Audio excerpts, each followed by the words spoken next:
my argument is not just class. There are people who hate Africans and who basically want to do damage to people because of their African heritage, and that's not good. That's bad. And if Bassoum is in that tradition, then I could see that some of the younger people in Niger have learned about this, and they are, of course, wanting to express themselves. The other question is this. I mean, now that you raise this, in Niger, you have the French and you have the Americans. In Mali, you had the French government in there. But yet the jihadists, the Islamic jihadists, kept creating so much havoc in Mali. And you got the French government right there, the French military. They were not doing anything, it seemed. And this is true, of course, in Cameroon, too. You got the jihadists in the northern part of Cameroon doing the same thing, creating all kinds of havoc.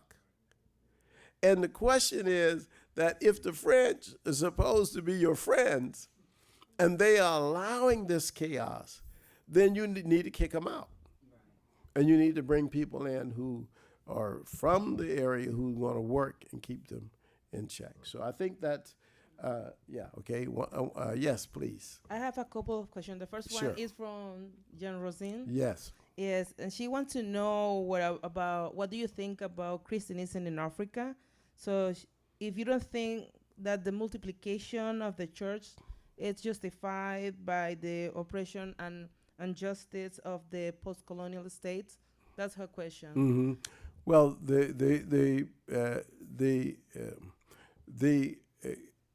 evidence of Christianity in Africa is demonstrates that it's not just post-colonial, it is colonial. And in fact, it came with the colonists. It came with the Portuguese and the Spaniards and the French and the British. They brought Christianity to us. We didn't have that. Why would we need it? We created the oldest religions in the world. Why would we need them? And the only reason we needed them, as they saw it in the colonial sense, was it was a way to control black people. The same way in the United States. Why do you think black people are Christians? You got a lot of black people who are Christians in this country, and it's basically control of the black mind. That's basically what it is. And you got a lot of black people who become Muslims in this country. What is that? Control of the black mind. You can't think for yourself. You never had any history. You never had any ideology. You never thought of what is good and what is truth and what is right and what is harmony. You never thought anything. The only thing you thought was what the Arab or the white man gave you. So no, I'm against all that. Yeah, well, now the question that I have is because I'm trying to understand your position about this, how can I say that, the continental? African state. Yes, African state. Yes, it's similar to what happened in Latin America, because even though in Latin America, and also people here in the States call themselves Americans when American is a continent, not just a country. Yes. Yeah, and we have a lot of frontiers or barriers between our countries in Latin America with North America, or even in our countries with the native people, I mean the Yes. indigenous people, Yes. black people, and racism have created a lot of barriers even in our same country. So I mean, it's like what I want to understand if it's the same situation in Latin America or in America that Africa, or it's completely different. I think Africa is a little different, but it's not much different. But I tell you what happened in South America. In South America, particularly in the 19th century, you had the Bolivarian Revolution. And the Bolivarian Revolution in South America, where Simon Bolivar was fighting against the Spaniards, they defeated the Spanish, but in doing so, they created separate states in South America. So you have Venezuela and Colombia. Colombia. They were at one time in the same region. You see what I mean? So so there never has been in South America yet a dream of a continental state. I don't think. I don't know that ideology. I know Brazil is major. It is, of course, as big as the United States, the 48 states. So it's a massive country, but it doesn't, at one time it seemed to have had an imperial desire to take over Paraguay and Uruguay, but not anymore. So I don't know. I think that the countries in South America are individualistic. Mm-hmm. I just want to say thank Yes. you, Dr. Asante, and also thank you for the idea about the digital mediation, and Yes. using the digital kind of tools Mhm. to try and bring forth more of this federated kind of vision. Yes. And I'm reminded of the quote that, Africa has no friends. Yes. Because even when, you can't read 20th century Africological or Africana at least literature without seeing a lot of Russia and a lot Yes. of socialism, communism, etc. Yeah. But the one question I have is, what about looking at today versus then?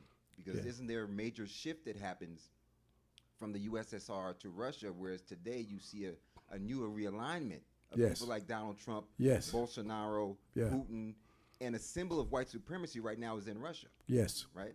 So it's not Absolutely. the same Russia as USSR, where there's this material Absolutely. thing that we could connect with as That's a good Africans point. who believe in collectivity. That's a good point. You have oligarchy there. Yeah, it's a very good point, and I accept that point. I only would add an appendage to it, but I do accept the fact that the Soviet Union was, of course, aggressively against the colonial and imperial powers of the West, and that's why it supported African independence movement. But Russia itself is now, of course, seeking an imperial regime, and that imperial regime is extending its own influence, again, almost in response to the Western desire to incorporate more and more of the Slavic nations. And that is why you have this struggle with Ukraine. Ukraine wants to be with the West, but historically it was with Russia.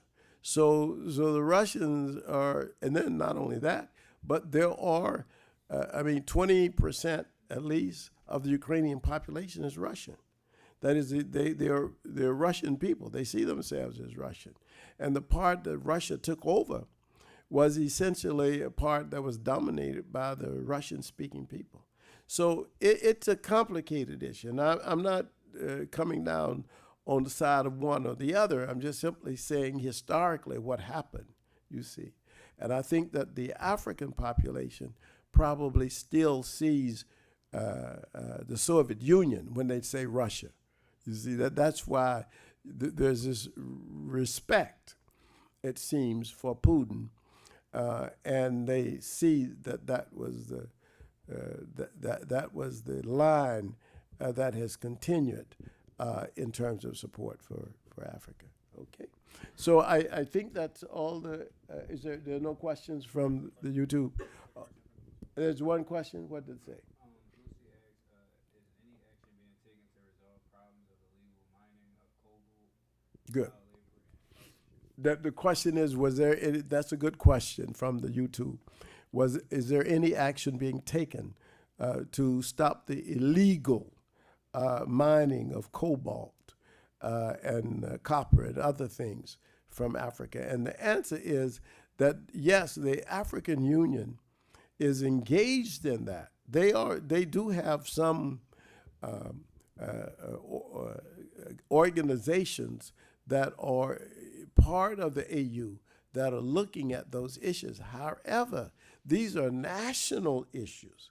They're not, so the AU can only recommend. You can't say, to Gambia that you shouldn't do this, or Namibia that you shouldn't do this, or Angola you shouldn't do this. It could say that these are the problems we see with what's going on. But you've got to resolve these issues.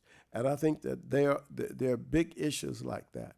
I mean, Namibia has been stripped of its uranium for the most part. And Angola, of course, is again now being, a lot of Chinese people are going there, of course, doing that because people are making bilateral agreements for 100 years. You give us all your uranium and we'll build you a highway. You know what I'm saying?